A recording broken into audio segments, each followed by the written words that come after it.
কিছু জিনিস আপনি রোজকার ডায়েটে আপনাকে রাখতেই হবে। দেখুন আমি বিগ বাস্কেট থেকে অর্ডার দিলাম, এখন আমাকে দিয়ে গেল এই জিনিসগুলো। আমি ভাত রুটি মানে আপনারা যাই খান না খান ওটা স্কিপ করলেও চলবে, কিন্তু এই খাবারগুলি স্কিপ করবে না, এগুলি আপনাকে ডেলি রাখতেই হবে। এগুলি খুবই হেলদি। প্রথমেই দেখাবো হ্যাঁ গ্রিন চানা, যেটাকে আমরা ছোলা বলি। ছোলা প্রচুর পরিমাণে হাই প্রোটিন। ছোলা আপনি ভিজিয়েও খেতে পারেন, স্পাউট করেও খেতে পারেন। আমি স্পাউট করে খাবেন। এটা আমি বিগ বাস্কেট থেকে অর্ডার করেছি। বিগ বাস্কেটের সব প্রোডাক্টই ভালো, ব্র্যান্ডগুলি একটু দেখে নেবেন।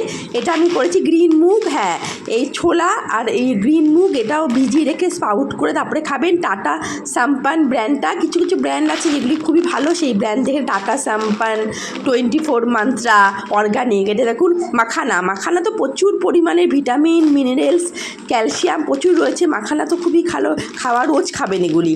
আর হলো ওয়ালনাট, হ্যাঁ আমি তো ওয়ালনাট রোজ ভিজিয়ে, আলমন্ড ওয়ালনাট কিশমিশ এগুলো রোজ ভিজিয়ে খাবেন। মানে এই খাবারগুলি স্কিপ করা যাবে না একদিনও। এই খাবারগুলি রোজ, ওয়ালনাট সকালে খাবেন, মাখানা বিকালে খাবেন, স্প্রাউট তো এক বাটি করে রাখবেন, বেশি করে ফ্রিজে রেখে দেবেন, এটা খাবেন। আর দই, আমি তো রোজ দই খাই, আমি ঘরে পাতাই দই খাই, কিন্তু আজকে ঘরে পাতা দইটা শেষ হয়ে গেছে বলে আমি এই দইটা অর্ডার করেছি।